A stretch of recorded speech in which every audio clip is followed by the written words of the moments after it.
Hi, I'm Dave Kelly, professional speaker, author, humorist, and trainer. And as a kid, I was a big fan of the Green Bay Packers. I would sit and watch every game on the sofa in our mobile home. And there was a member of my family who would watch with me too. Down at the other end of the couch, yelling, cursing, throwing things at the TV, smoking and drinking was my mom. She would always be yelling at the team, "Get him! Get him! Get him!" Because the other team usually had the ball and they were trying to score. And even though Green Bay was about 70 miles away, I think the defense could hear her.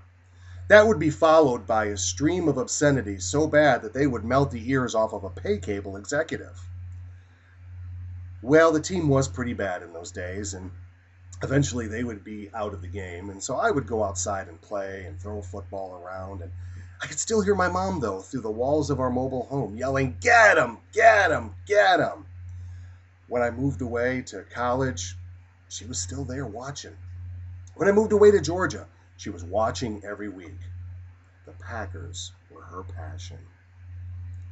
In the early 90s, I got obsessed about the team again, too. And so my mom and I would talk on the phone after every game and talk about how the game went. She would tell me what they were saying in the post-game press conferences. It was really fun. It was great bonding with my mom. Well, then 1996 came along, and it was a great year. The wins piled up. We had great conversations after every game because they only lost 3 games all year. And the cursing and obscenities, well, they were replaced now with "go, go, go," because we usually had the ball and we were going off to score.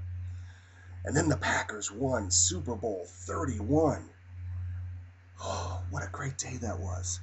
And for my mom, the payoff of all her dedication and passion, that was really awesome. The summer of 1997, my mom and I and my wife and a friend of ours got to go up to Green Bay to Lambeau Field. None of us had ever been inside the stadium before. And we went up for an exhibition game, and we got tickets from an industrious ticket broker on the sidewalk, and we got to go in for our first game.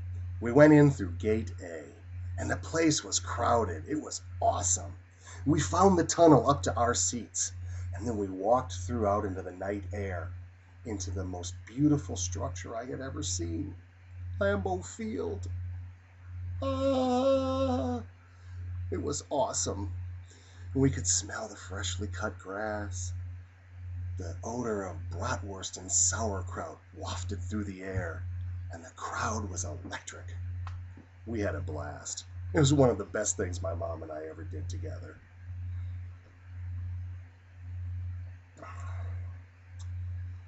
In the summer of 1999, I got a call from my sister.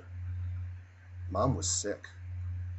She had been lethargic and unmotivated for a while, and something was clearly wrong, so my sister got her to go to see the doctor.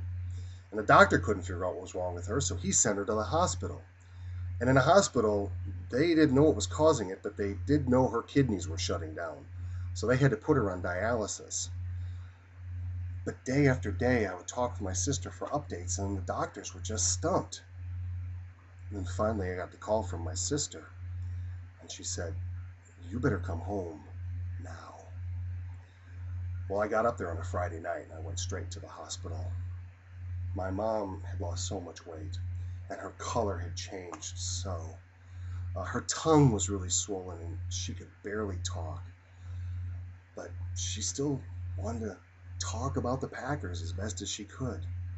The next night, there was a preseason game, so I said, "Hey, I'll come up and watch the game with you." So I spent the afternoon with her, and then the game came on, and we watched. And even though Mom was having some trouble, she was still talking about how the offense couldn't move the ball and the defense couldn't stop anybody. And those guys have no heart. Even though the Packers won 27-16. Well, Mom didn't actually see the whole game. She fell asleep about halftime, and I stayed with her and watched the rest of the game.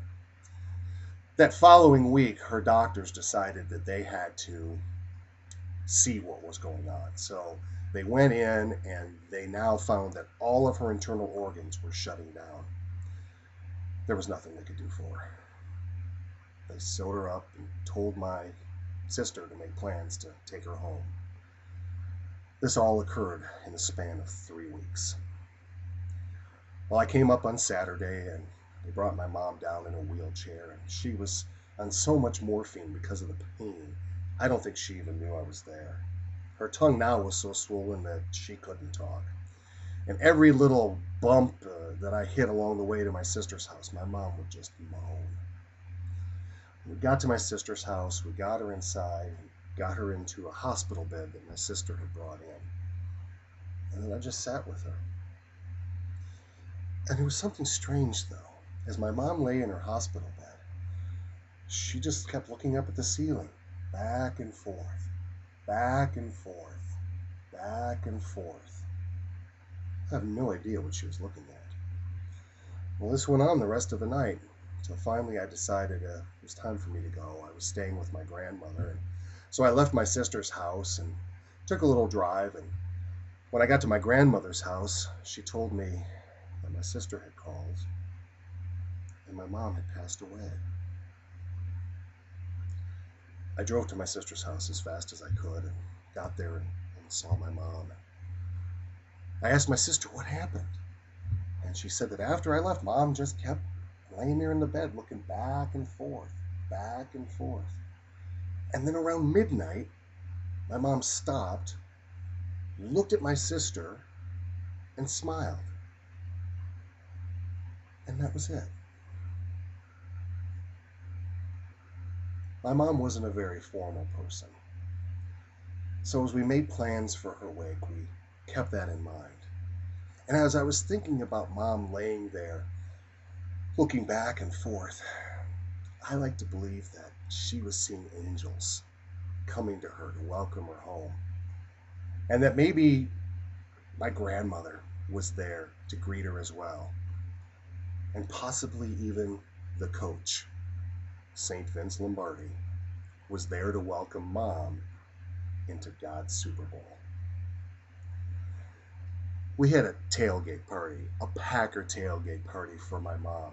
And we invited all of her friends and our family to come in their Packer gear. And we had pictures and memorabilia, and we just celebrated my mom's life. She was cremated as she had requested, and she had told my sister to spread her ashes somewhere pretty. So she took half of them and spread them over my grandmother's grave.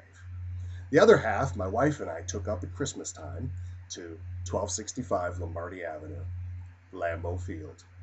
And we spread the ashes right there at the sign into the stadium.